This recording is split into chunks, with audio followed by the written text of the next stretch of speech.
Okay, well, hello everybody, and welcome to this month's edition of List Critics. I am I am Tanya Botello, CEO of Gasara Studios and co-founder. Lies. She's Tanya Lee Bottleho. She's also Majara Lee. Woot! And I am Magus Lee. Indeed. Indeed. And I'm NecroVMX. you all know NecroVMX. Hello. If you don't, then why are you here? Why come to the channel? What are you doing? Stop. I don't understand.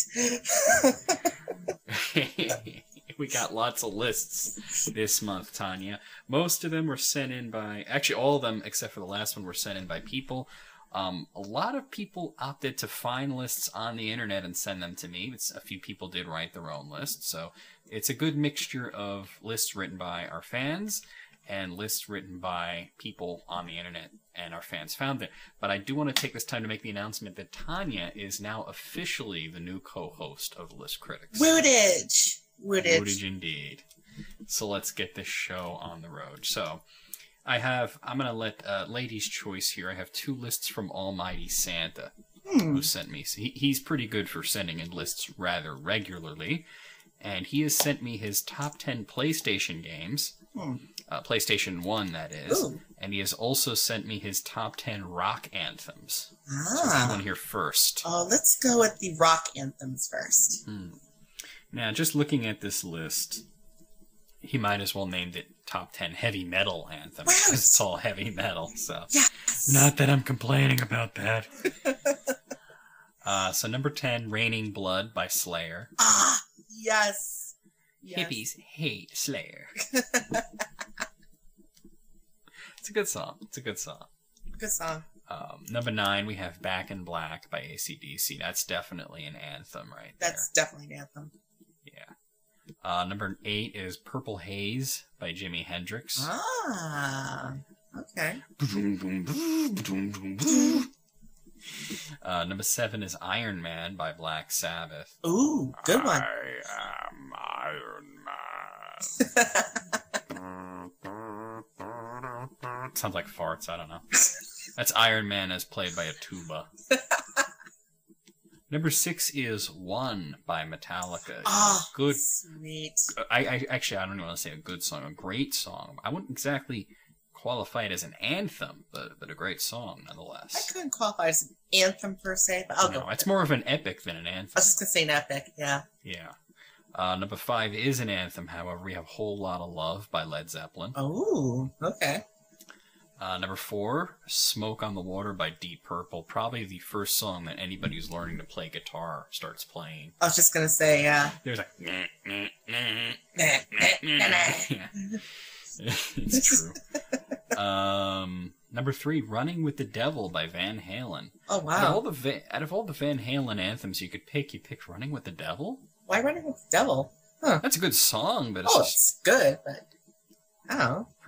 I don't know. All right. I would have went for like Jump or Ice Cream Man or something like that, you know? I don't know. That's my personal thing. Number 2, once again, I don't really consider this to be an anthem. It's more of an epic as Master of Puppets by Metallica. I don't know if it's really an anthem. I would call that an epic too, actually. Yeah, it has an... Well, you know, I'll give him some slack there because it has an anthemic chorus. You know that Master of Puppets, I'm pulling your strings. That is true. So, yeah. Twisting your mind and smashing your dreams. Such a great song. Such a great song. You gotta say hua at the end of every Hua! Hua. Hua.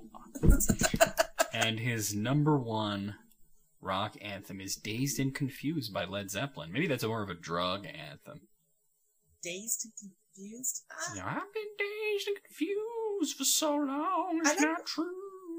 I never really thought of that as an anthem, actually, but... Yeah, I don't know. I gotta agree with you on that.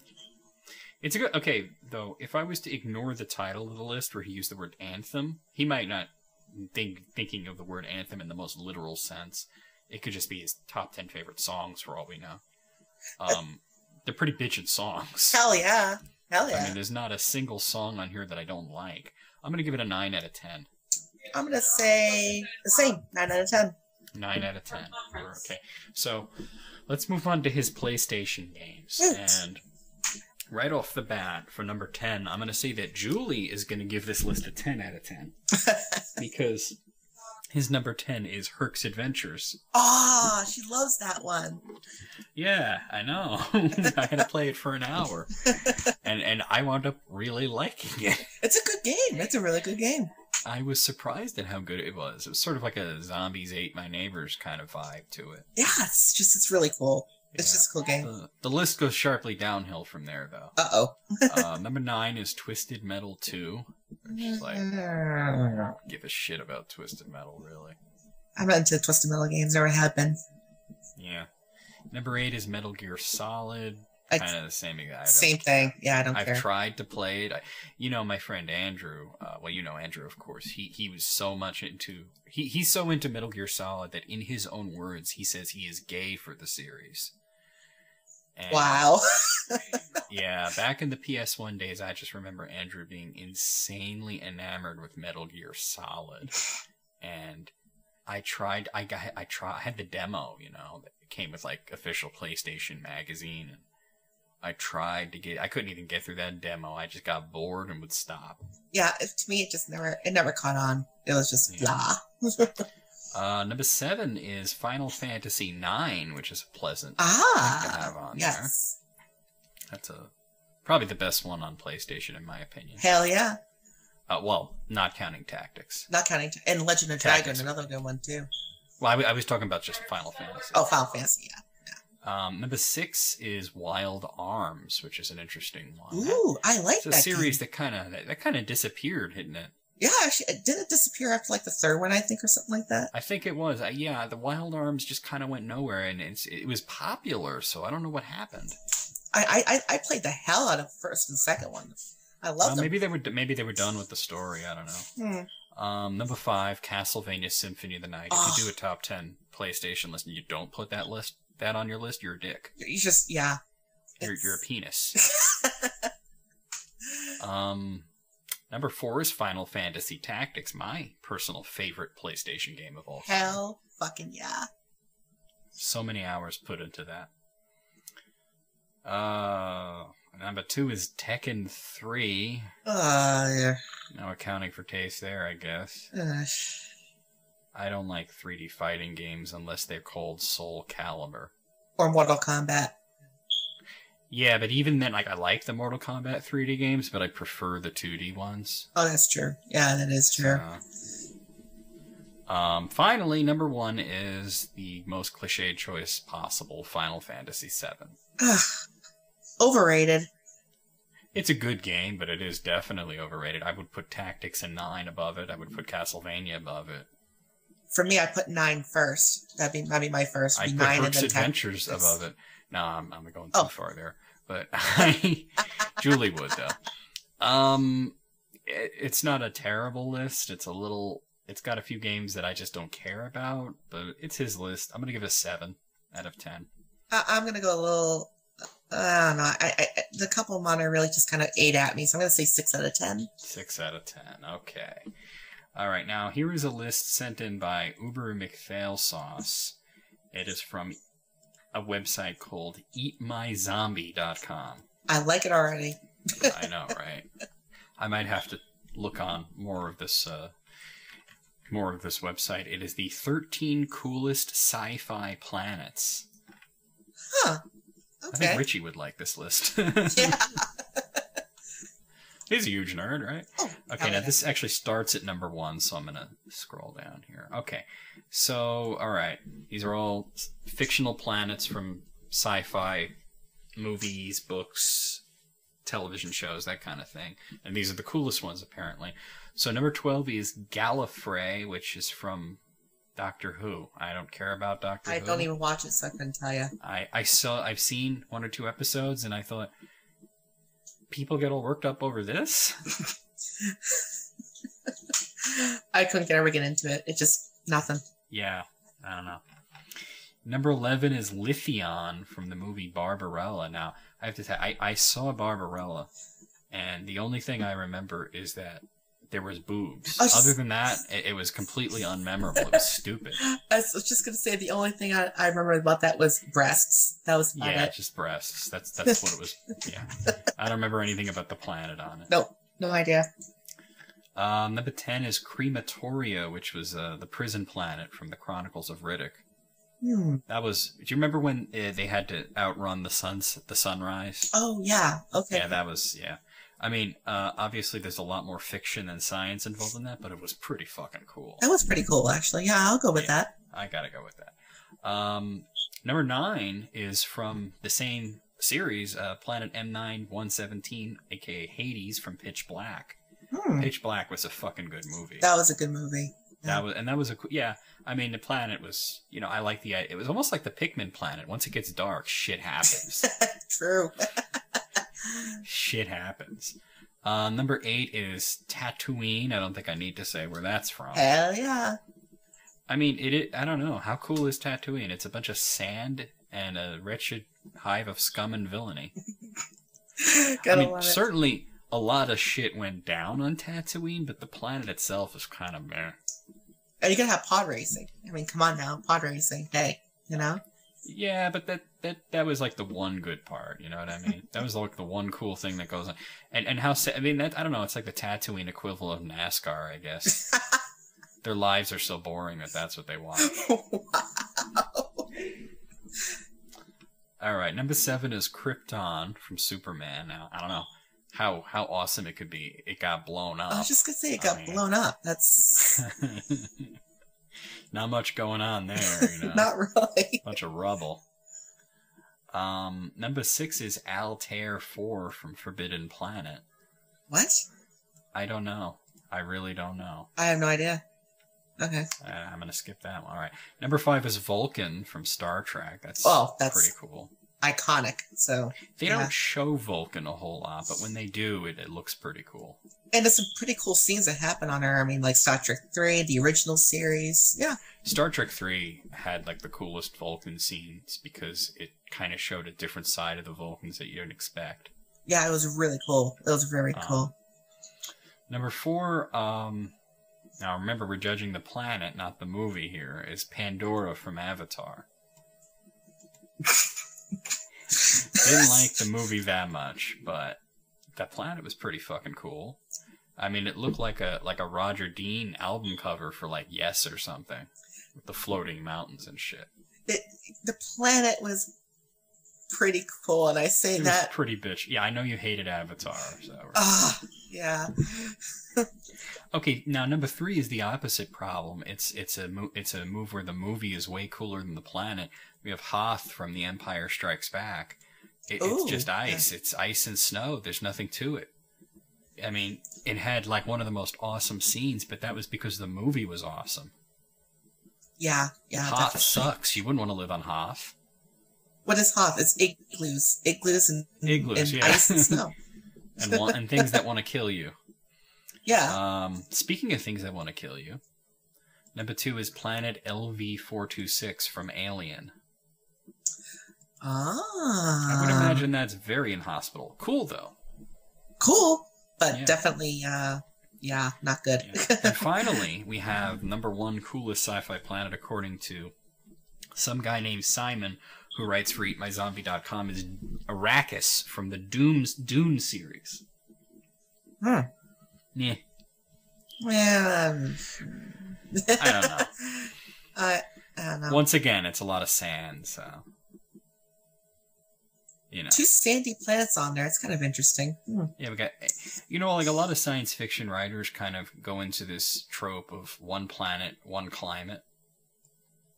And Star Wars was the worst for that because you had the ice planet, you had the sand planet, you had the water planet, you had the lava planet, you had the jungle planet. Everything was one ecosystem that would take up like the whole planet, which is like lame. Like how about some realism? How about some realism? Yeah. I don't think this list was very good. Out of 13, I'm gonna give it a 5. I'm sorry, it was out of 12. I'm sorry, it was out of 12, so I'm going to give it a 4 out of 12. I'm going to give it a 3. 3, okay. It advertises, the header says 13 coolest sci-fi planets, but it only lists 12, so I'm going to knock off another point for not filling up the list. That's what I was saying, right? That's terrible. I mean, it says top 13. It says 13 coolest sci-fi planets, and it only goes up to number 12. 12. Yeah, so I'm going to give it a 3 as well. Yeah. You know what though? It's good that I'm here because there's a link here that I'm going to click on. I'm going a little off the schedule here, but I see this link and this is relevant to both of our interests. It says 13 hottest sci-fi babes. Oh, hell yeah. What do you say? Click on that. We're going let's go off the record and see. Well, let me see if there's even 13 on here. Yeah, there's actually 13. It goes up to number 13. So let's rate this one even though, it's not scheduled. Why not, right? We're going a little improv here. Okay, all right. They name the actresses instead of the characters, so that's interesting. Number 13, we have Carrie Ann Fisher, who played Trinity in the Matrix movies. Okay. Gotta be honest, I don't think she's hot. I don't think she's that hot, but okay. I think the idea of Trinity as a character is hot. I mean, you got the tight leather and, and sunglasses and all that. But she's just not pretty. I don't think she's hot. I think she's decent, but whatever. She's doable, but I mean, I don't know. Number 12 is a classic. Carrie Fisher, of course, played Princess Leia in the Star Wars movies. Honestly, I just come on. She was rocking that metal bikini in Return of the Jedi. I mean, that was the only time I thought of her as sexy. That was the only time. Because usually she was covered from head to toe. That's why. And that hair just killed me. So yeah. Well, yeah. Number 11, Jerry Ryan, who played 7 of 9 on Voyager. Once again, I'm gonna go a little bit off track here and say, she had big boobs, and I like big boobs. Oh, so do I. I do but too. But the face is not really doing... You know what? I think Jerry Ryan was way hotter in other things, but she wasn't so hot on Star Trek. I don't think she was so hot in Voyager. I do think she's definitely a hot... she's hot in other she's good looking, but I don't think she didn't look good on that show. Not really, no. Number 10... Okay, how does this count as science fiction? Number 10 is Jennifer Garner, and they have her dressed as Elektra from the Daredevil movies, and she's... How is that science sci-fi? fiction. That's not sci-fi. That's not sci-fi. She is hot, though. Oh, she's incredibly hot, but she's not sci-fi. I know. I take it off on that, though. Number 9 is Terry Hatcher, who played Lois Lane in the Superman movies. No. Not for me. Not for me either. Number 8, Gillian Anderson, who of course played Scully in the X-Files. Again, for me personally, no. I thought she was cute. I don't know if I'd go for hot. I mean, she seemed like a ball buster, which I like, but like I said, more cute than anything. She's cute, not sexy. I don't even know who this person is. Allie Larder is number 7. Who the hell is that? I'm looking it up now. Allie Larder. She's been in a whole bunch of shit, but I'm trying to figure out. They got a picture of her in a movie where she's like crouching in the rain here. I'm just trying to figure out. She did play Claire in Resident Evil. That's probably what I'm looking at. Oh yeah, that's Resident Evil Afterlife. That was where she was fighting the Bagman and it was the sprinklers were going off. Oh. Well, once again, I don't know if I'd go for hot for her. I'd say cute, not hot. Yeah, cute. Cute. Number 6, we're going old school for this one. Nichelle Nichols, who played Uhura on the original Star Trek. Hell yes. Yeah, she had the world's shortest skirt in that, which was awesome. It was awesome. Sexy as hell. Yeah. Yeah, definitely a hot woman.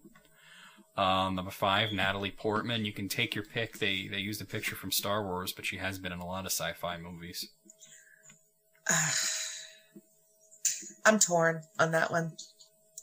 I really am. She's hot.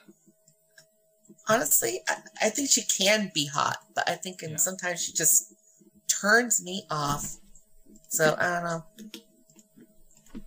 Hold on a second. I have to reply to an idiot on YouTube.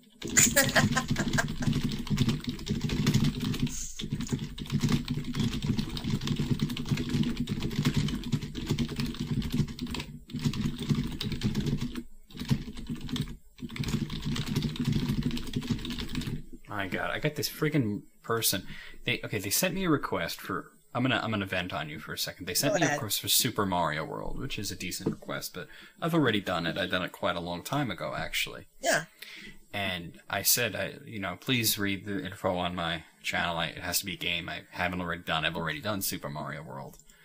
And he's like, oh, did you mean you already done a ROM hack of it, not the actual game, but you're counting it as the actual game? And I'm like, no, I meant what I said.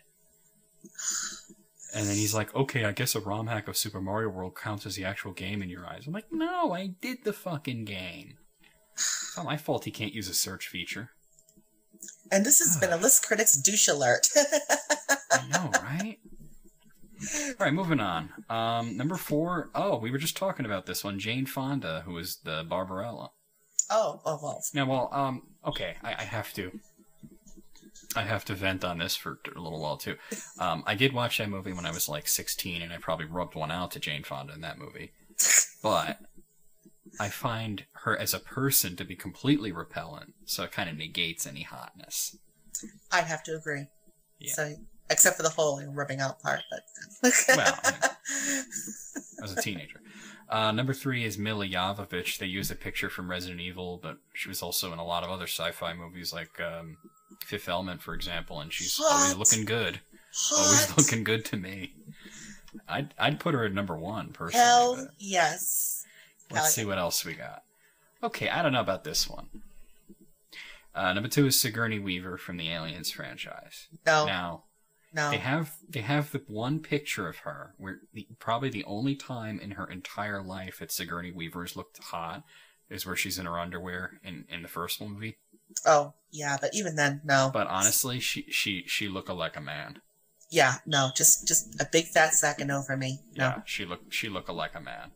And finally, number 1, Megan Fox from the Transformers movies. Megan Fox equals sexy. Simple as that. It's interesting. I once asked Julie what she thought of Megan Fox. And I loved her response. She said, I'd fuck her, but she'd have to shut up. Hell yes. Hell yes. She is not only does she play the dumb hot chick, she is the dumb hot chick. I would have put Milla Jovovich at number 1. But hell yeah. Actually, Megan Fox is actually pretty mean, for what I understand. I've heard she's a horrible bitch. Yeah. Yeah. So I've heard that. So who knows? I mean, yeah. As for the list, out of 13, I'm gonna give this a 7. It has some hot chicks on it. I think Not I'm gonna a go whole with. lot of them. I could have pulled a better one out of my butt, to be honest. Yeah, I'm gonna go. Actually, I'm gonna go to 6. So. Okay.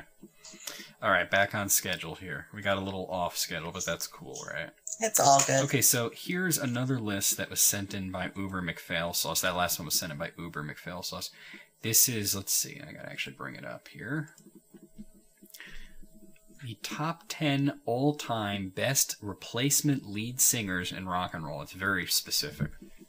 Oh. So basically they're talking where, the original or perhaps most well-known singer leaves a band for whatever reason and the replacement comes in. Okay. And these are the top 10 replacements. So, let's see. Number 10 is Michael Graves, who came in on the Misfits after Glenn Danzig left. I think that Glenn Danzig and the Misfits and Michael Graves all suck cock, so... I have to agree. So, yeah. They suck a lot of cock. They suck so much. So much cock. Number 9, miles of cock. They've sucked miles of cock. Number 9 is Tim Ripper Owens. They credited him as briefly replacing Rob Halford in Judas Priest, and I also want to say that he also briefly replaced the singer from Iced Earth, which is sort of Judas Priest light.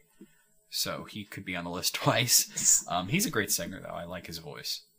Good singer. He's no Rob Halford. But no, he's not. But he filled in admirably, I would say. Pretty good. Yeah. Yeah. Number 8, Graham Bonnet, who took over as the singer from Rainbow after Ronnie James Dio left. And I hate to say it, sorry to Graham Bonnet, but who the fuck gave a shit about Rainbow after Dio left?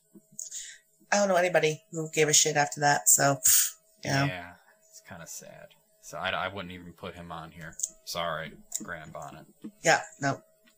Number 7, we have probably the person that comes to your mind when you say replacement lead singer in a rock and roll band is Sammy Hagar. Oh, yeah. David Lee Roth and Van Halen. And people, I get this question a lot. Okay, like Sammy Hagar or David Lee Roth? And I want to know your opinion on this, but my opinion is they were better when David Lee Roth was in the band. They wrote better songs, but as a singer, Sammy Hagar blows them out of the water. Well, again, you're in my head again, John, because I was just going to say the same thing.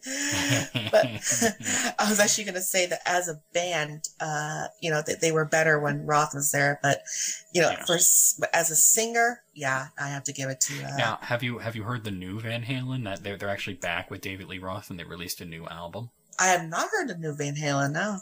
It doesn't suck. It doesn't suck? Wow. No, it actually kind of rules. Wow. Yeah, I was shocked. It sounds like, the old 1980s Van Halen. That's kind of shocking, actually. Yeah. So, yeah. Number 6, Phil Collins, who, of course, took over lead singer duties in Genesis after Peter Gabriel left. And all I hear is blah, blah, and blah. Good. Okay, I mean, I don't take anything away from Phil Collins. I like Phil Collins. I think he's a good singer. I thought he was an amazing drummer before his back problem stopped him from really drumming. But he couldn't even hold Peter Gabriel's nutsack. Not even close. And honestly, Phil Collins should have, if he could have, he should have stayed as a drummer. Honestly, well, he kind of wanted to. I think the other guys kind of forced him to be the lead singer. He can't sing. He can sing. It's not in that particular style. No, no. All right, number 5 is Gene Terrell, who took over from the Supremes. After Diana Ross left. I don't really classify that as rock and roll, so... No, it's not. Don't know why it's on here. That's more like classic R&B or something. Yeah, R&B, exactly. That's exactly right. Number 4, Brian Johnson, who took over as a singer of AC/DC after Bon Scott left. I think he's better than Bon Scott, so... Hell yeah. Way definitely. Better. So, but Bon Scott was an amazing frontman, but as a singer, not so much. Yeah, not so much, no. Number 3 is David Gilmour, who took over as singer in the last 2 albums of Pink Floyd after, what's his face left? Why can't I think of his name? Roger Waters. Well, I hate to say it, but I don't even listen to Pink Floyd, so I can't tell you. Well, David Gilmour was a way better singer than Roger Waters, but Roger Waters was a better writer, so it's like one of those like catch-22 type of situations. Oh, okay, I gotcha. Number 2 is Ronnie James Dio, who took over for Ozzy Osbourne and Black Sabbath, and they released the greatest 2 albums known to man. I mean, I'm exaggerating, but I prefer my Black Sabbath with Dio. I have to say, I actually disagree. I prefer my Black Sabbath with Ozzy. Really? I do. This is Ozzy's. That's Ozzy to me, I can't help it. I love my Ozzy. I do. It's just a whole bunch of whining to me. And finally, and I'm glad this is number 1. I couldn't agree more. Bruce Dickinson, who took over for Paul Di'Anno in Iron Maiden, and 13 albums later, we're all going, Paul who? Yeah, I definitely agree. Yeah. I mean, he's probably the best singer on this list, too. I was just going to say he probably is the best one. Just in terms of his voice alone. I mean, Bruce Dickinson rules. Oh, he's tremendous. Tremendous. So, out of 10, I'm going to give this an 8. I think that it was an overall good list. There were a couple of stumbles along the way, but... I'm actually going to have to agree. 8. Okay, cool. We're in agreement. Yep. Okay, so we're moving on. These next 2 lists were sent in by I Fuck Like an Animal. I love that YouTube apparently lets anybody use any screen name they want. I just get a little shout out to I Fuck Like an Animal. You are awesome. I love it. I have another subscriber named Heavy Fucking Strap On. That's great. Yeah. Now, he sent me 2 lists here, and I'm going to let you choose which one you want to hear first. We have, these aren't, he didn't write these, he just sent them in.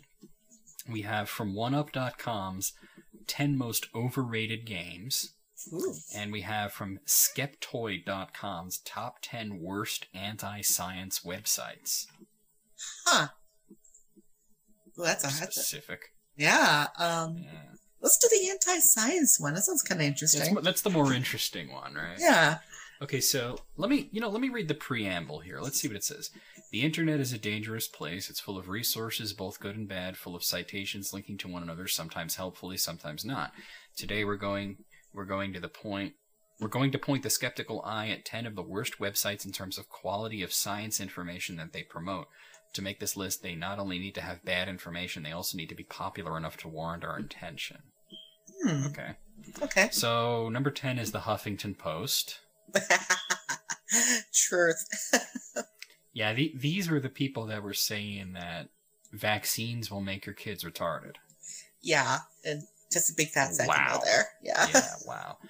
Number 9 is Conservapedia, which I still to this day I'm not sure is not an actual joke. I thought she thought it was a joke, and Well, the story is the guy got kicked off of Wikipedia because he didn't stick to facts. And so he's like, I'm going to make my own encyclopedia, and this is what he can. And I hate the name. I hate conservative, because it's nothing to do with conservatism. No, it's... Yeah. No. No.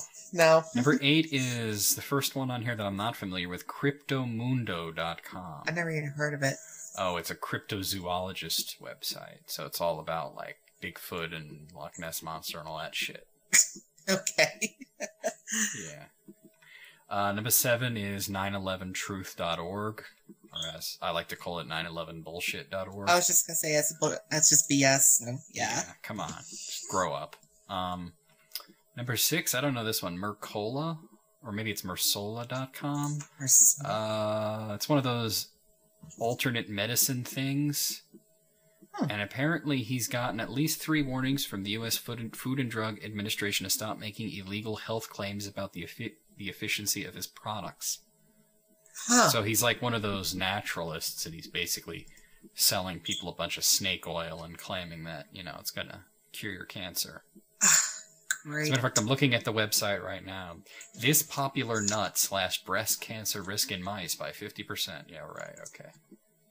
Too bad we're not mice. Moving on. Number 5, we have Answers in Genesis, which is one of those creationist websites, and therefore they don't know shit about science, so there you go. Just no.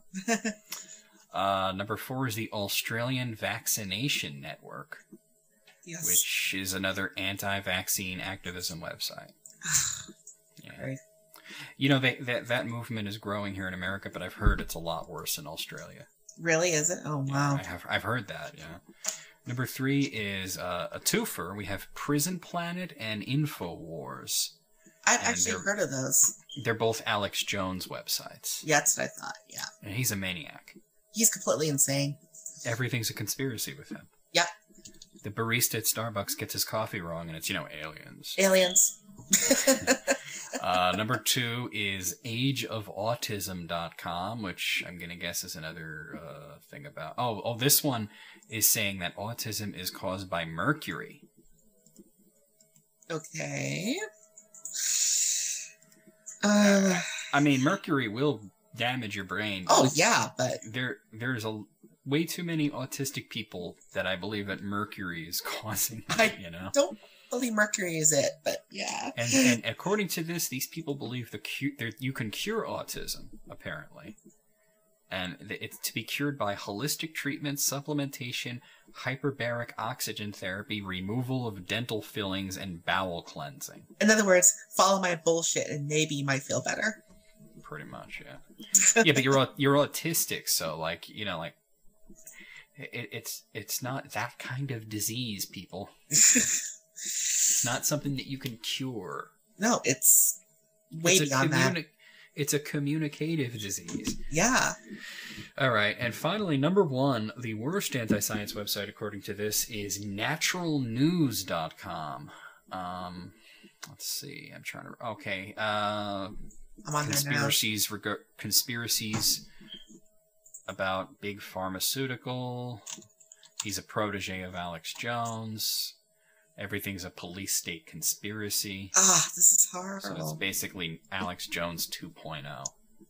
Yeah, I have to I'm going agree. on the website now. Let's see. What's the first article? Engineer reveals shockingly simple method to defeat any airborne body scanner and smuggle guns, explosives onto airplanes without being detected. What's the second one? Let's see. If the biotech industry is so proud of GMOs, why don't they tout GMOs on food packaging labels? Oh my goddess. Probably because people don't know what the fuck they are. Yeah. Okay, I'm going to click off of this website. I'm going to give this a 10 out of 10 because all of these websites are terrible. I'm going to give it an absolute 10 out of 10. Yeah, yep. These are all awful, terrible websites, and stay away from them if you value your brain. Or at least a shred of sanity. Yeah. Okay, so let's go to the 10 most overrated games according to oneup.com. And I already don't like this list. Wow. Holy shit, dude. Okay, I think this guy's a dick. Whoever wrote this. It doesn't even have a name on it. It's just from 1UP. So, okay, so this asshole here wrote this, and he basically just listed 10 games that are pretty good and said they're overrated so that he could, you know, get a bunch of controversy, I guess. So here we go. You ready for Are you sitting down, Tanya? I am sitting down, yep. Yeah, okay. All right, number 10 is Eco. What? What? Yeah. Are you fucking serious? Let's read what he said, because I want to hear the justification for saying Eco is overrated. Because if anything, it's underrated, because like hardly anybody's heard of it. Yeah. Let's see. This will upset the art school kids, but Eco hasn't really changed our lives. It's not that we don't appreciate the relationship between its characters and the understated themes, but the games as art folks need to get a grip. We've got a ways to go before the Louvre. But is it actually good? Absolutely, though you don't need to write your master's degree thesis on it. Okay, first of all, they have a McDonald's in the Louvre, so I'm not exactly worried about that. And that guy's a dickless wonder. Okay. Yeah. So. Number 9 is Shenmue for the Dreamcast. I will agree that that is an overrated game. That is overrated. Yes. It's boring, and it got a lot of praise. Number 8 is Banjo-Kazooie, which he's a dick. Again, that was an amazing game. Amazing. Yeah. Number 7 is Final Fantasy IX, so now he's a super dick. Oh, that... Ooh. Number 6 is Nights into Dreams. Nights into Dreams? How is that overrated? Nobody's fucking heard of it. I mean, that's the first time I've actually heard that name. Really? It's a game for this. It's on the Saturn. It's and really, how can something be overrated if it's on the Saturn? It's made by Sonic Team. It is a really good game. I never even heard of it, which means why is it overrated then? Exactly. Number 5 is Perfect Dark. I can understand if he put GoldenEye on here, but Perfect Dark was way better. Perfect Dark was way better. So yeah. I don't know what the hell this guy's talking about. Number 4 was Donkey Kong 64. He's a dick. Donkey Kong, you gotta be fucking Donkey Kong 64. Oh, you're gonna love this next one. Number 3 is Killer Instinct. What? Yeah. Number 2 is Donkey Kong Country.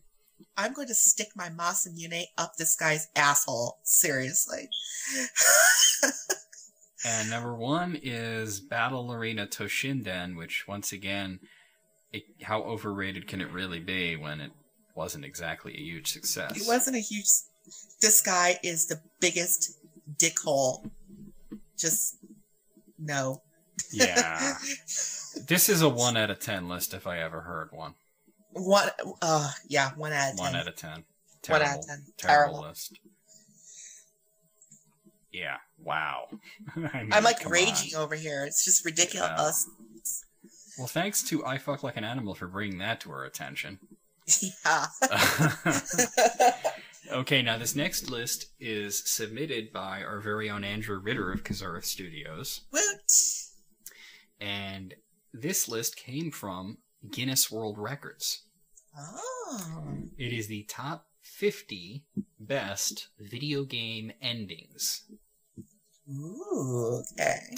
And the reason, well, don't get too excited, because the reason that Andrew sent me this list is because it made him rage. Yeah. Oh, damn. I glanced at it myself, and I raged. And now you will also rage. I will probably rage now, so yes, prepare everybody. Because it's a top 50 list, we'll say I'm going to do 5 at a time, and then we'll react to them. So, okay. Number 50, Resident Evil 4. Number 49, Star Wars Knights of the Old Republic. Number 48, Ratchet & Clank, A Crack in Time. Number 47, Crysis 2. And number 46, The Elder Scrolls 4 Oblivion. Now, you're noticing a trend here so far.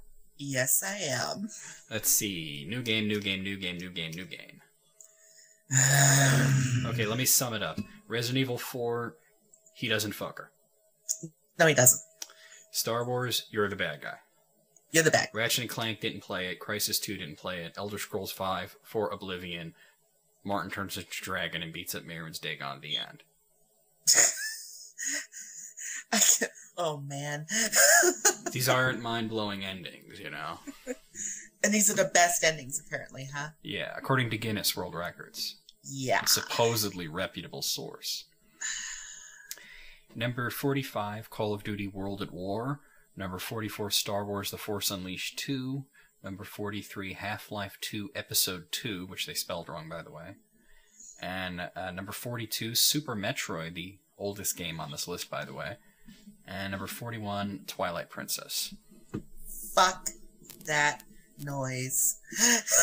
Okay, Call of Duty World at War had a good ending, but it was also the same exact ending as the original Call of Duty. Yes, it was. It was actually, the last mission was very much a remake of the last mission from the original. So there you go. Super Metroid, I'll give him.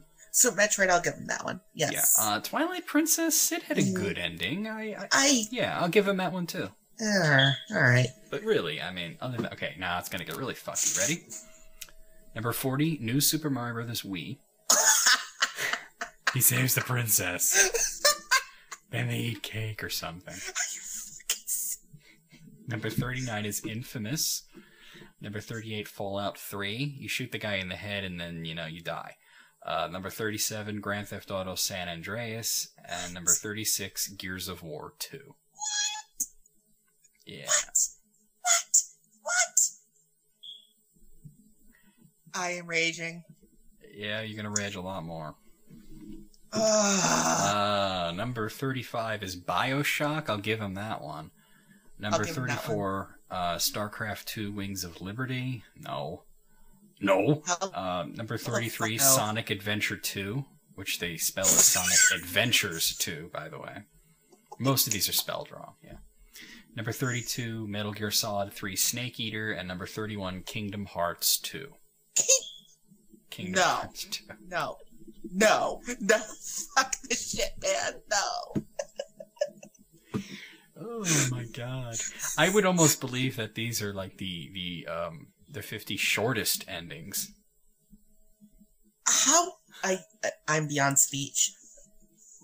Like, even BioShock, it was a good ending, but it also lasted about 90 seconds. 90 seconds. Yeah, so. Wow. Moving on, number 30 is Mass Effect. Number 29 is Super Mario Galaxy. He beats up Bowser. I don't know. Woo. Yeah, I mean, it's a great game, but it's not exactly a great ending. Number 28, Sonic the Hedgehog. Now, I don't know which one they're talking about, but either way, fail. Number 27, Metal Gear Solid. And number 26, Assassin's Creed 2. No. Just no. Yeah, pretty much no to all of that. What are they thinking? Like, I mean, they either mean Sonic the Hedgehog, the original one, 1991, where it's basically, you blow up Eggman and you save the animals, the end. Or it's Sonic the Hedgehog 2006, where a human girl kisses you and you have furry sex. Either way, I don't know, fail. I haven't played it. I assume that's what it's about.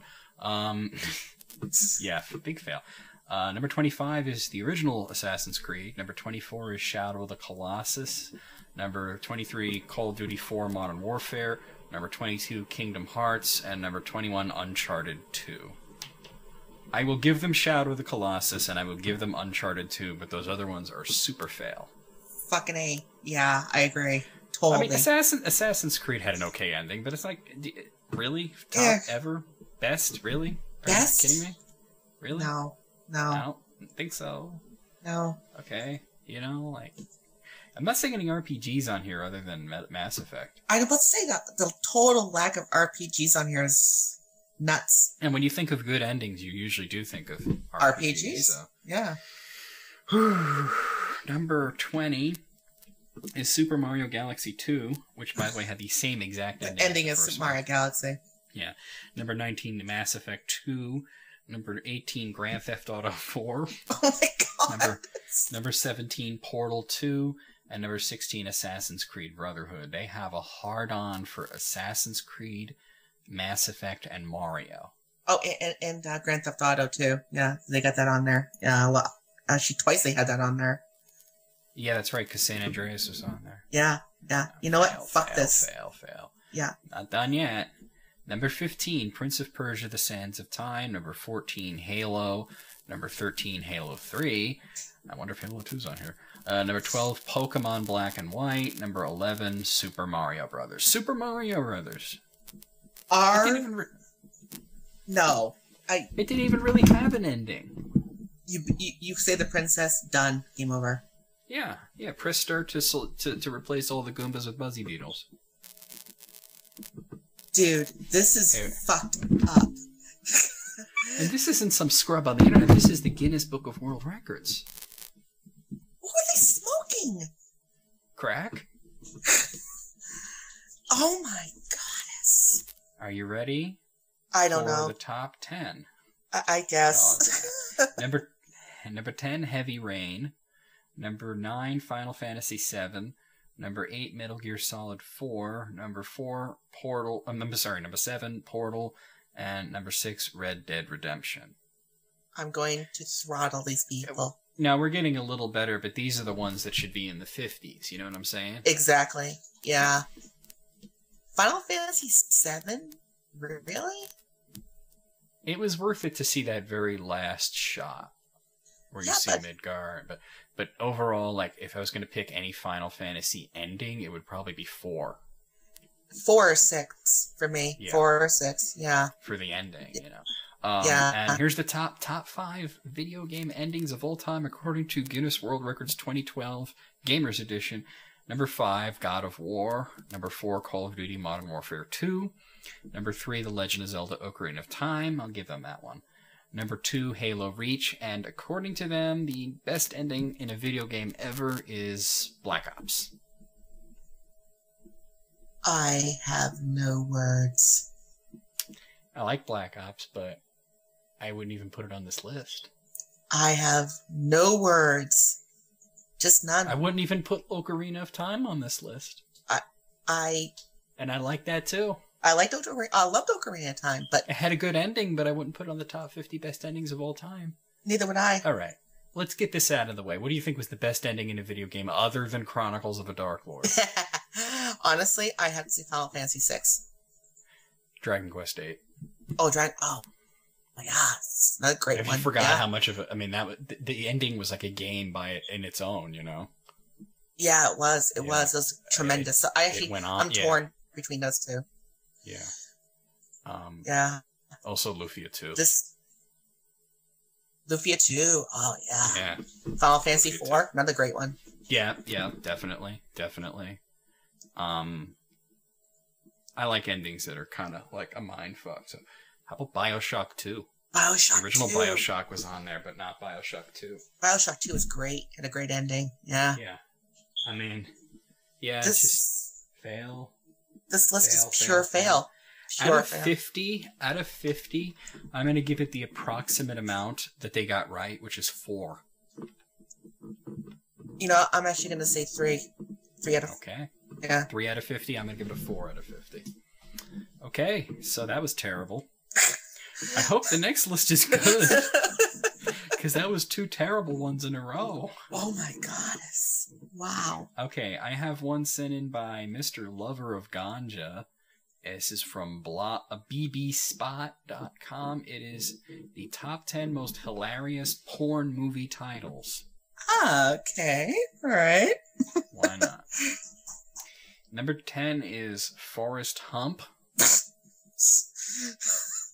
Yeah, it was funny when I heard it back in the 90s. I was just going to say, what? I think most of these are from the 90s. Number 9 is Pulp Friction. Oh, come on. Come on, what about like Gang Dang Granny's Part 7 or something like that? That's funny. Pulp Friction's not funny. It's a pun. Yeah. Number 8 is Romancing the Bone. Oh, come on, dude. That's not very good. Number 7, Snow White and the Seven Sailors. Okay, that's funny. That's kind of funny, yeah. Yeah. Number 6 is Saving Ryan's Privates. That's so cliche. They even made that joke at the fucking Oscars. Give me a break. Give me a break. Number 5 is Buffy the Vampire Layer. No. No. Oh, this is terrible. Number 4 is Teenage Mutant Ninja Dildos. It's funny because it's a non sequitur. It's so weird. Yeah, that's... Yeah. Yeah. Number 3 is Rambone, like Rambo. But I don't even... Is that even really a porno movie? Is that like a real porno? Because that was a sketch on Saturday Night Live. Is that a real porno movie? I'm looking it up right now. Because I remember when Sylvester Stallone was on what do you call it? Saturday Night Live, and they did the joke about Rambone. Okay. Yeah, not only is there really a Rambone, but it got a sequel called Rambone the Destroyer. 1985, yeah. Wow. Okay, wow. It is funny, I guess, that exists. Number 2 is Monty's Python and the Holy Girl. Holy as in her holes. Oh, so his python. It's not that funny. No. And the number 1 funniest porn movie title, according to this ridiculous website, is E3, the Extra Testicle.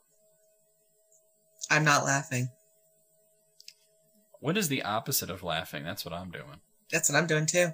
Yeah. Yeah. Yeah. None of these were funny.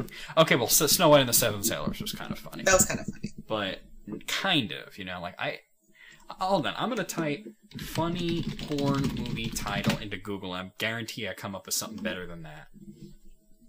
I mean, seriously. I mean, let's see. The Anal Girls of Tobacco Road 2, Vagina Slimes. Now that's funny. That's funny. Here's one. Let's Play Stain the Couch. That's fucking funny. Crack Whores of America. That's funny. Prime Cuts, Yo Quiero Taco Smell. Okay, that's yeah. Amateurs. Oh, here's a good one. Amateurs Only. I'm a brown shithole whore. And I'll one more because gotta do it. Sex Star Fuck Sluts number 22. Stinky White Women. These are funny. Those were funny. Yes. The other ones were not funny. Here's one. Meatloaf. TV dinner. Big box big. Huge meaty cocks. See, this makes me giggle. Yeah. How about this one? Climax Shots number 70. My brown eye, not the winker, the stinker. I mean, you know what? When I think of funny porn movie titles, I think of that scene in Clerks where the woman comes and she wants to order like Happy Scrappy Hero Pup for her little girl. Oh yeah. And he's like, yeah. "Oh, I'm on the phone with our distributor. Let me see if we have it." And he's listing all these tapes that he needs, but it's like almost all porn titles. Yes, Mom. That was cool, actually. So it's like all holes filled with hard cock and all that shit. Terrible. That was a bad list. Out of 10, I give it a 1. I'm sorry. I've seen here 1. Are there going to be any good lists? I hope see so. What this next one is. I don't think this next one's going to be any good either. Oh boy. This was sent in by Uber McPhail Sauce. Wow, it is not to buy a house. top. You got a lot of noise going on there, Tanya. Yes, I do. To buy a house. Yeah, I'm hearing a lot of background chatter there. My bad. Sorry about that. Okay. This is the top 14 nerdcore hip hop bands. Nerdcore hip hop bands. Is this real life? Is this what people are making lists out of? What? Nerdcore. You know what nerdcore? Where they'll rap about Star Wars or whatever. You know. My brain is like. Yeah. Yeah. Okay. Yeah. Lay it on me, John. Let's see. I'm just gonna go through this really fast because I've only heard of one of these. Oh, okay, two. I've heard of two of these, and the rest I don't give a shit about. We got number 14 is YT Cracker. Number 13, The Darkest of the Hillside Thickets. Number 12 is Pigeon John. Number 11 is Optimus Rhyme. Number 10 is MC Lars. Number 9 is MC Hawking, and that's the thing where they got the voice boxing that Stephen Hawking has, and they made a bunch of rap songs with it. Okay, that's funny. Yeah. We got Nursa Hella at number 8. Number 7 is MC Chris. Ooh, yeah, MC Chris. So exciting. Number 6 is Grand Buffet. Number 5 is Two Skinny Jays. Number 4 is Beefy. Number 3 is MC Frontalot. Number 2 is Dual Core. And number 1 is The Thought Criminals. Do I care about this list? No. I give it a 1 because I only know one of them. I give it a 1 yeah, who cares? Don't give a shit. Moving on. Okay, this looks promising. This was sent in by Benny Gesserit. I think that's how you say his name. The 10 worst jobs in the porn industry. That already made me giggle. Yeah, this might be funny.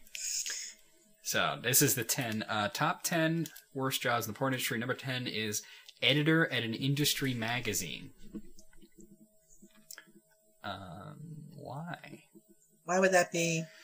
It says you'll receive constant requests to write about my new video, my new website, my new company, and most often me. In some cases, these requests will be legitimate. In most cases, you really won't give a shit, and neither will anyone else. When you deny such a request, you're a bad person. Even when you honor someone's request, they'll show absolutely no appreciation.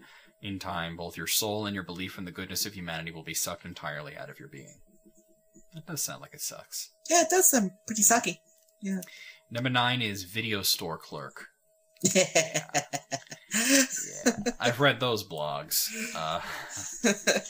Number 8 is copywriter, and let's face it, I mean, it's like, hey, I work for Playboy, and you're like, oh, dude, that's cool. What do you do? I'm a copywriter, and they're like, oh, yeah. Like they want to hear like thong inspector or something. They don't want to hear copywriter. Yeah. Number 7 is, and this is very much in the same vein, editor. Although they're talking about film editor. And I guess really, when you're looking at raw porn footage for 8 hours a day, it's probably going to destroy porn for you. Yeah, you won't want to see it after that, so, yeah. Number 6 is driver, the person that has to drive the porn stars around because they're usually drunk or high. I feel for them, yeah. Yeah, that is bad. Number 5, and I'm surprised this is only number 5, gay for pay. Wow, really? Yeah, straight guys that take it up the pooter and suck cock just because they need the money. That sucks bad. That must suck really bad. So what are the 4 that are worse than that? For real. What I love is the pictures. They have for gay for pay. They have a picture of the 2 guys from I Now Pronounce You Chuck and Larry. Number 4. Oh yeah, that sounds terrible. Ron Jeremy's personal assistant. Yeah. That sounds like it would really suck. Yes, it would. Number 3 is set production assistant, which is basically the gopher. So, yeah. Yeah. Yeah. Yeah. It's like, go get us anal douche now. All right. Number 2 is the fluffer. The fluffer? Oh, I get to tell you what a fluffer is. You don't know what a fluffer is, huh? No. A fluffer is a girl, or sometimes a guy, who gives the male porn stars hand jobs so they stay hard between scenes.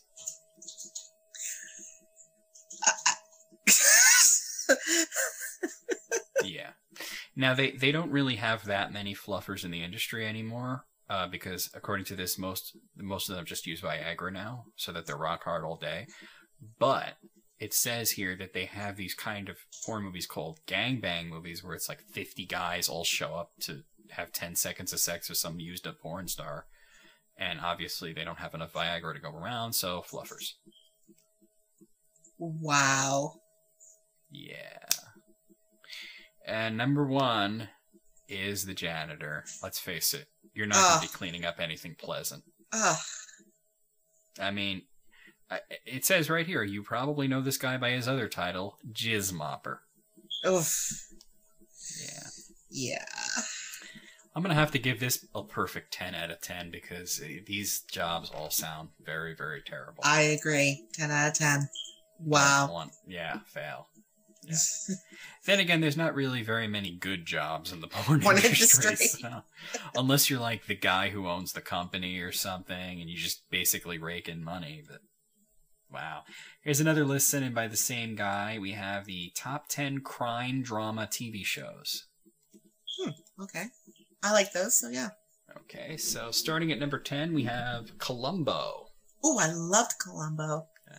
A little bit before my time. I loved it. Before my time. Number 9, Quincy M.E. That was a good show. I watched that religiously back then. Yeah. Number 8 is Adam 12. I'm not too familiar with Adam 12. I've never seen it. Don't know that one. Number 7 is Crime Story. Once again, that one's a little bit before my time, too. Again, same here. Yeah. Number 6, Law and Order. I mean, okay, come on. Who hasn't sat and watched a couple of episodes of Law and Order? Yes. If you haven't, then you're a communist. I'm sorry. It's a great show. It lasted for like 1 million seasons. And it's got like 5 or 6 spin-offs. I know. I think it lasted 20 years, didn't it? Yeah, I think so. Yeah. It almost broke the record for longest running drama, but then they canceled it. Yeah. Number 5 is Cold Case. I don't know. I wouldn't put Cold Case at number 5. Like, it's a good show, but I would probably put that below a lot of these other ones. Never seen it. It's like, you know, they're solving crimes that happened like a long time ago. Oh, I never saw it. So. Number 4 is Numbers. I don't even know it. They don't even have a picture for Numbers. I actually saw, I think, like a fraction of an episode, and it just nothing for me. Yeah. Number 3 is Without a Trace. My parents are really into that. I haven't personally watched it. I have a friend who's really into that one too, but I haven't seen it, so. Number 2 is Criminal Minds. I think Andrew watches Criminal Minds. I'm not sure. Never saw that one either. Wow. I don't know, yeah. And number 1 is Law and Order SVU, which I have to say, out of all the Law and Order, the many Law and Order spin-offs, that's probably the best one. I think that's actually my favorite, yeah. It is, like some people say it's a lot of rape, and it is, you know, but that's what the Special Victims Unit does, yeah. You know? Yeah, exactly. Okay, so I'm going to give this an 8 out of 10. I disagree with the order of some, and there was a few shows that I was like, what the hell is Numbers? They don't even have any information on it. They don't even have a picture, so. I'm actually going to say 8 out of 10, yeah. Very much on the same page here. Okay, so our last submitted lists were all sent in by WWE Lover 100. He sent in 3 lists. His top 10 games he can't wait for, his top 10 games that need sequels or remakes, and his top 10 bizarre reasons to call in sick, which he apparently took from a website called top10list.org. Wow. Oh, wow. Actually, you know what? I just want to... I'm going to read this list, but in the future, if you have a list that you found on the internet, don't send me the list. Send me the link to the list. Oh, yeah. Yeah. So that way, if they have some kind of rationale or something, I can read it. Or if there's pictures, I can show it to Tanya, you know? But yeah, which one do you want to hear first? You pick.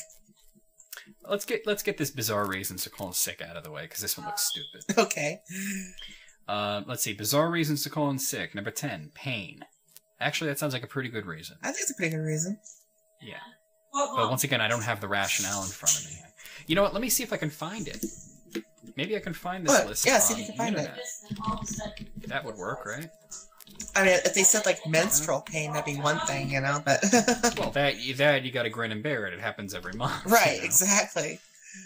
Okay, wait. What was the website? Top10list.org, not lists. That's why I didn't work. All right, bizarre. All right, I'm gonna search here. Bizarre reasons to call in sick. Here it is. Yeah, top 10 bizarre reasons to call in sick. All right. Scroll on. Pain. If something hurts, people find it as a good excuse to call in sick. Most of the time, the pain does not prevent a person from doing his or her work. Well, I don't know. That depends on the degree of pain.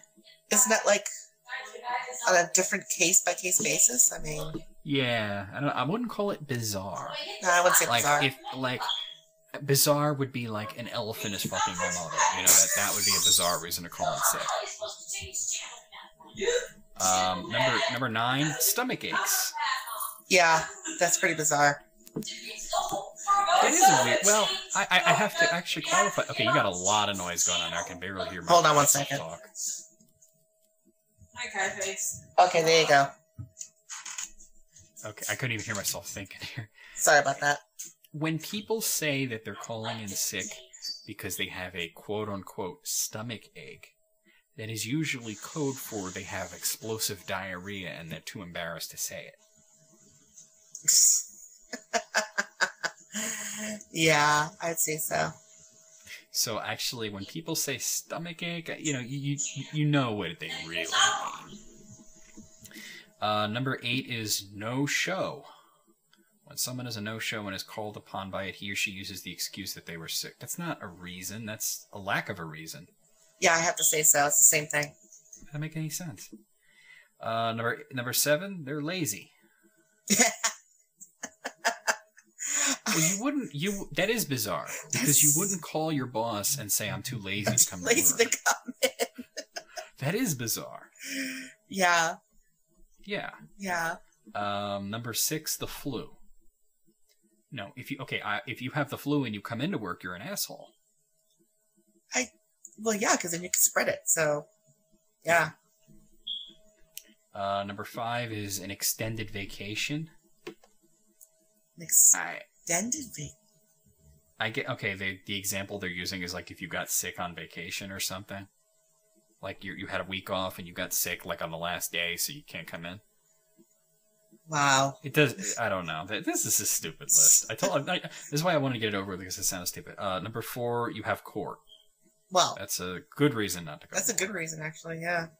Yeah, because you might end up in jail if you don't go to court. Yeah. Number 3. Okay, this is a weird one. You're in a bad mood.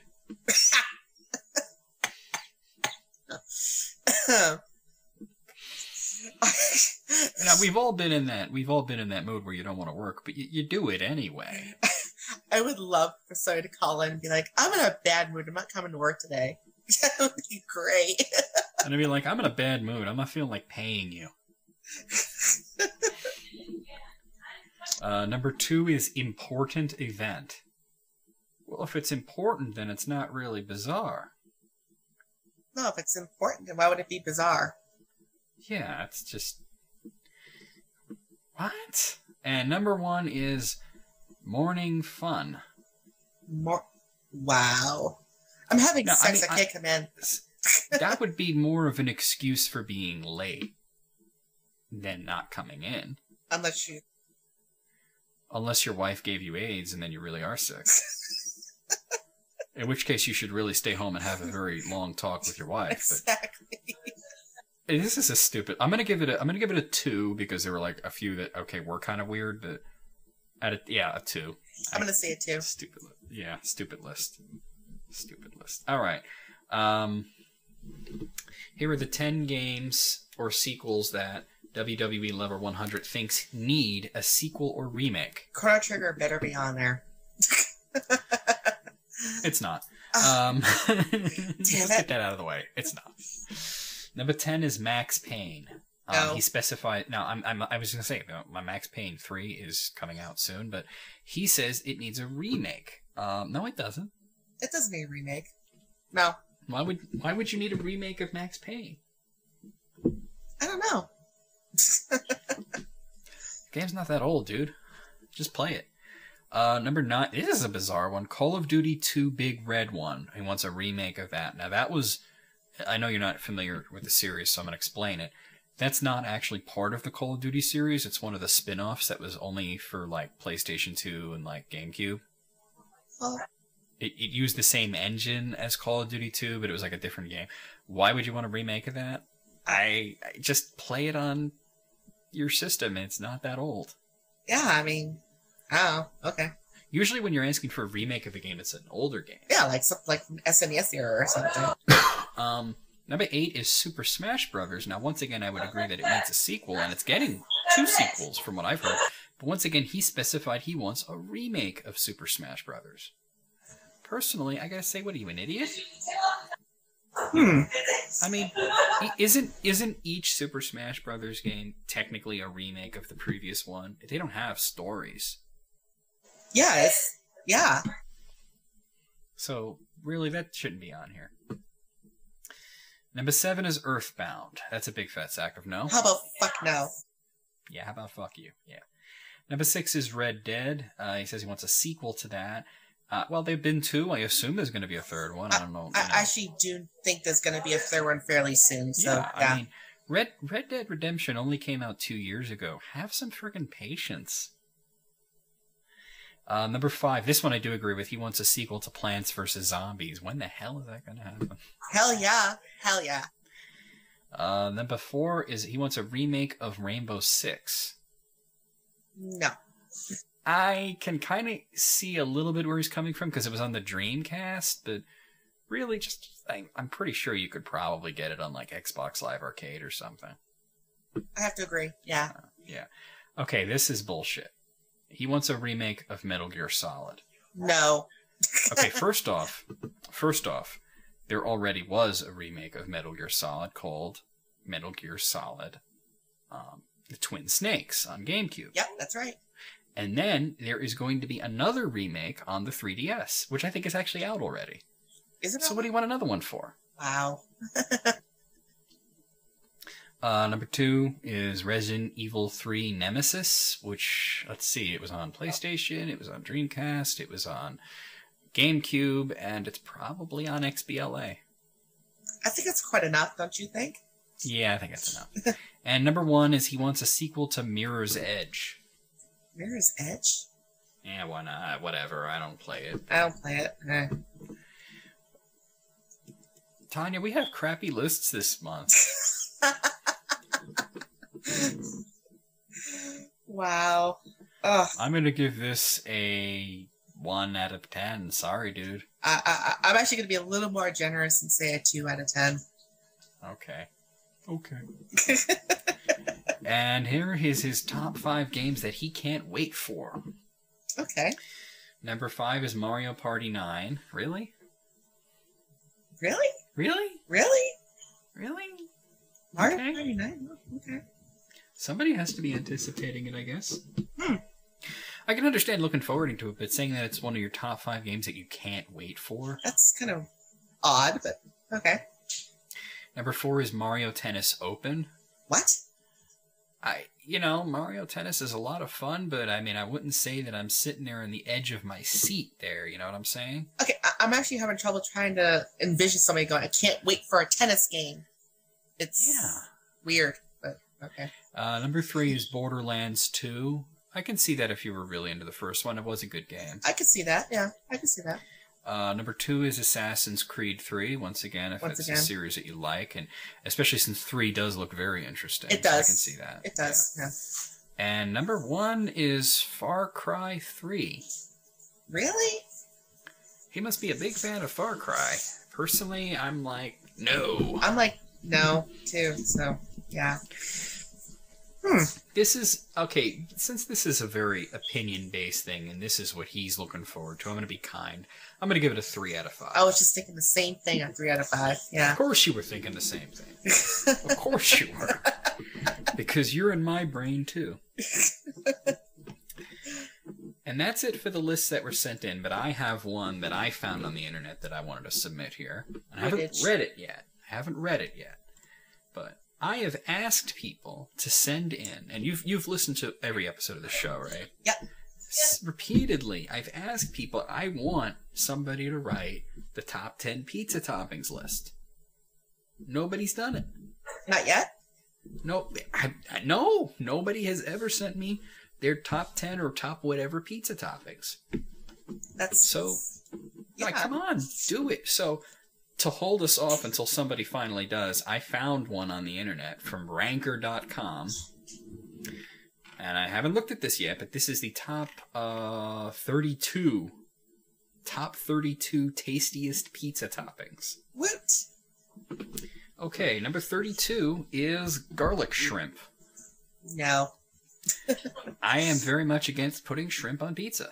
Same here. I like pizza. I love pizza. It's my favorite food. I like shrimp. Together? No. No. No thanks. No thanks. Number 31 is broccoli. Yeah, broccoli on a pizza is okay. It's down at number 31, so I can't, Actually, really I've had broccoli on pizza. It's pretty good. Yeah. Yeah. Now, number 30 is this is cheating because they're putting 3 things here. Now, I don't know if it's a tie or that they're saying that these 3 things belong together, and I sincerely hope that they're not saying that. Because at number 30, they have ham, black olives, and pineapple. Okay, I'm going to just put this out there, and I know I'm going to be disagreed with by, like, everybody in the house, but... Oh, well. Pineapple and fruit does not belong on pizza. You should never defile a pizza with fruit. Tanya? Yeah, I'm here. I thought I lost you for a second. You should never defile a pizza with fruit. Especially pineapple. Like, who the fuck came up with that? A bunch of Hawaiians, probably. Yep. I've heard of ham and pineapple. Black olive, really? I love black olive by itself on a pizza. Or with other things that aren't pineapple. Yeah. Wow. Yeah. Okay, number 29. Well, that's number 30. I can't complain too much. Number 29 is buffalo chicken. Now, I have had buffalo chicken pizza at a few different places. Now, I would normally say that I'm against that kind of thing. The first time I ever tried it, it was amazing. Okay. But I have yet to find a place that does it like that, and the place that did it the first time is under new management, so... Mm-hmm. Yeah. Ever since then, I have yet to find a buffalo chicken pizza that tastes good. Never had it, but I would try it. I would give it a shot. Now, number 28 is a controversial one. It's one of my favorites, but it's something that very, very, very, very, very few people like. So that's why it's so low on the list, is anchovies. Ugh. I like me some anchovies. Yeah, yes. Yeah. The only thing is you can't just... Well, you can, but you shouldn't do anchovies just by themselves. You gotta have something else there to complement it. Yeah. And personally, I think that onions is the best complement for anchovies, because onions are sweet, and they play off the saltiness. But No, I love onions, but yeah. Yeah. Number 27... People do this? Garlic snails. As in, like, escargot on your pizza. No fucking way. Wow. No, thank you. How about no? Yeah. Now, number 26 is a pizza topping that I think should be a lot higher on the list. Is meatballs. Oh, I love meatballs. Why is the meatball pizza languishing at number 26 right above the garlic snails? That's so weird. My guess is that not enough people have tried it. It's superior to pepperoni as far as I'm concerned. Hell yeah, I'm down with that. As a matter of pepperoni, I very much agree with what Adam Sandler said about the pepperoni pizza. Always tolerated, never loved. Yeah, I agree. Of course, your predecessor, Armageddon Time, loves pepperoni pizza. He's got to be a contrarian. Number 25 is pepperoncini, which is those little green peppers. Okay. Yeah, okay. Okay. I can see that. Decent for number 25. Number 24 is tomato. I mean, you can't have a pizza come on with now. tomatoes. I mean, come on now. if you don't have tomato, then what do you do? Well, I guess that's a white pie then. Yeah, it'd be a white pie. Different. Yeah. Number 23 is feta cheese, which I personally wouldn't put on a pizza. I wouldn't at put it all, on pizza. ever. No, ever. No. I like feta cheese, but people seem to have this idea to put it on everything that it should not be put on. Pizza's not one of them. No. Yeah. Number 22 is spinach. Now, it seems weird, but I've had spinach on pizza, and it's quite delicious. No, I'm not for that. No. Really? No. You know what's good is spinach with the sliced tomatoes together. It's good. That might be good, but... Yeah. Also some broccoli on there, too. I like to put a lot of vegetables on my pizza for some reason. Vegetables Number 21, and this is another one that should be a lot higher, but I think a lot of people haven't tried this, is sun-dried tomatoes. Those are good. Awesome on a pizza. Yeah, awesome. definitely. Now, I grew up in Brooklyn, which is the pizza capital of the world as far as I'm concerned. And I don't live there anymore, but I had never heard of this until I went to New Jersey, and I was at Joe Cush's house, and we ordered a pizza, and he's like, "What do you want to get on?" I'm like, "Well, what do you usually get?" And he gave me his usuals. I was like, "Okay, well, no mushrooms, I hate mushrooms." So do I. And he said, "Do you like sun-dried tomatoes?" And I was like, "I've never heard of anyone putting that on a pizza." It's He's good. like, "Really?" Apparently, it's big in New Jersey. Huh. I never heard of it. I tried it, and it was muy excelente. Sun-dried tomatoes are the bomb. If everybody hearing this, this is your List Critics official public message.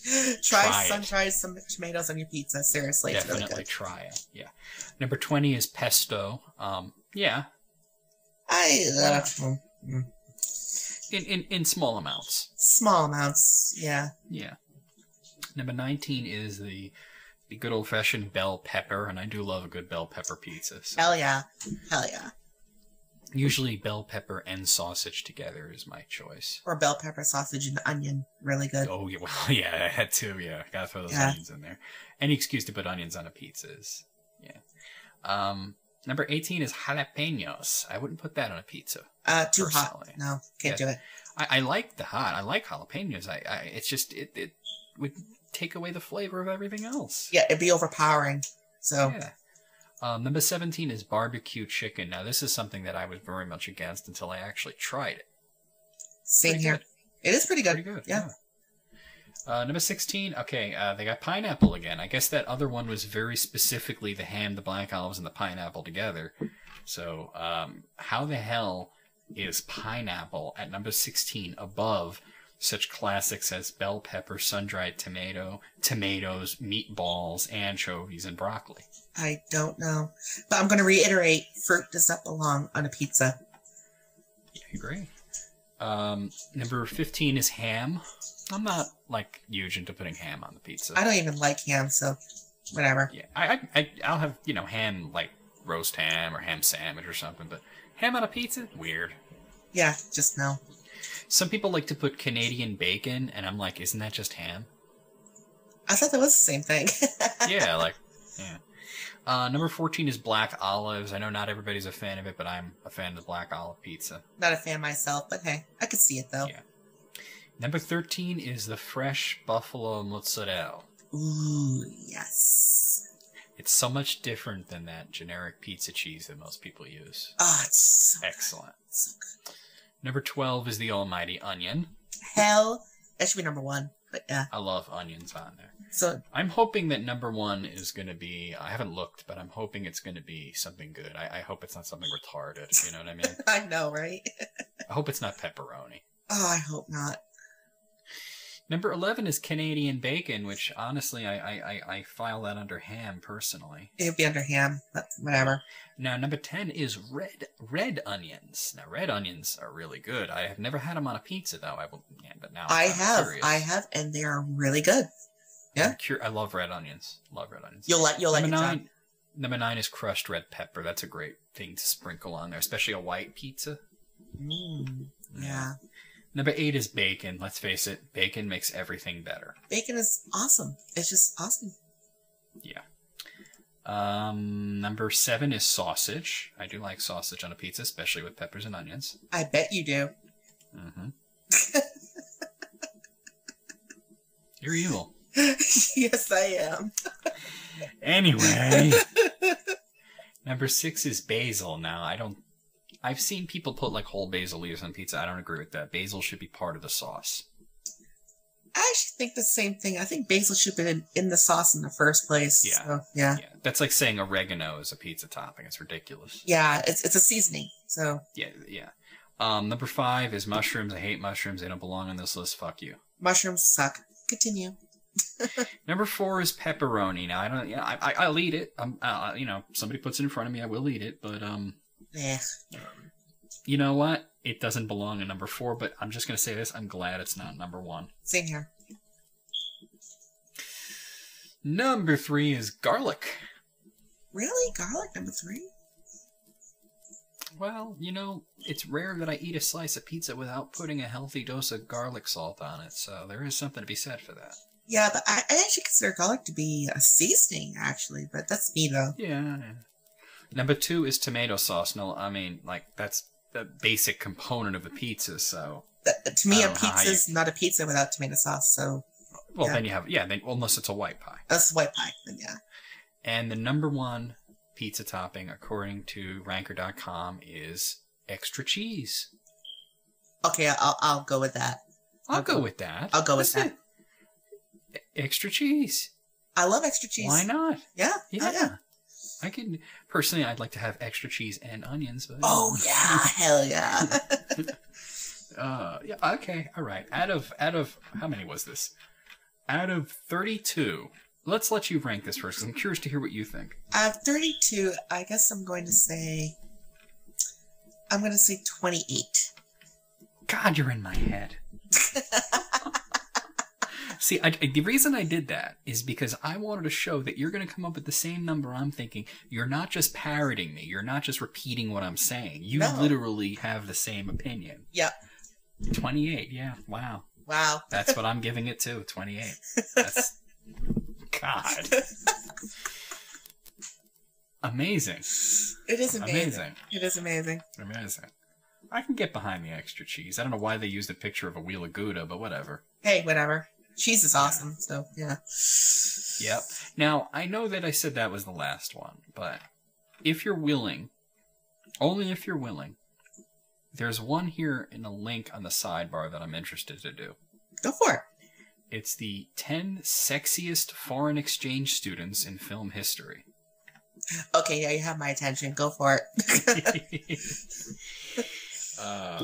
Oh wait, it starts at number 1, so I gotta go down to number 10, which is on another page. Jesus. Okay, going down to number 10 now on the other page, and number 10 is Maggie O'Hooligan from Caddyshack. She did take her top off. Yeah, I agreed. Yeah. Yeah. Number 9 is Ching Chong from Dumb and Dumberer. No. Why not? No, I just no for me. She was cute. Cute, but no. She didn't show enough, that's for sure. Exactly. Yeah. Well, you know what I think is tainting your opinion is the movie sucked. Well, that too. So yeah. The only good part of that entire movie was Bob Saget screaming about the chocolate being all over the place. He thought it was shit. That was a funny scene. There's shit everywhere. Number 8 is Anna Marie from Summer School. Oh, yes. I think she also got her top off. Yes, she did. Yeah. Number 7 is Gretchen from 100 Women. I don't know about that one. She looks like a drug addict to me. I was just going to say, no, I don't think so. Yeah, she looks like a used-up whore. Number 6 is Mary Beth from The Faculty. Just based on this picture alone, I have to say yes. Mary Beth, that was the blonde chick. The blonde chick, right? Yeah. Oh, Mary. Oh, hell yeah. Oh, yeah. Yeah, exactly. Yeah. I was waiting for that spark of recognition. Number 5 is Dominique from Debs or DEBS. Oh, yeah, Debs. Yeah. Yeah. Fucking A. Hell yeah. Yeah. Hell yeah. Number 4 is this person doesn't even have a name. This character is the naked foreign exchange student from Not Another Teen Movie. Okay, just you had me at naked. I was just gonna say naked. Just there you go. Yeah. You had me at naked. She's naked. She's naked. Too bad they put little censor bars over everything on this website. So whatever. Aww. Number 3 is Piper Parabo from She Gets What She Wants. Yes. That was more of a cute chick than anything. Wow. She's I think she's sexy, but that's me though. Yeah. Well, she was a cheerleader, so there you go. Mm. Number 2 is Monique from Better Off Dead, which honestly I hated that movie, so that kind of taints my opinion of that. I have to say, actually, same thing with me. The movie sucked, so yeah. I was into this girl, Jill. I went to her house and we were watching a movie, and she picked out this movie. I've never seen it before, and I was just like the whole time, and she's laughing at everything, and I'm just sitting there like, this is the worst comedy I've ever seen. And finally, number 1 is Nadia from American Pie. Hell That's yes. right. Nadia with the tits out, hand down the panties. Fucking A. Yes. Yes. Yes. I'm going to give this a 9 out of 10. I'm going to give it a 9 out of 10 as well. Cool. Okay, so that is our list critics for this month, and I hope you all enjoyed it. And send me better lists, please. Send me much better lists. Please. I mean, you could send me bad lists, but you gotta like send some good lists to counterbalance it. You know what I'm saying? Get some RPG lists in there. I think she wants some RPG lists. You don't say.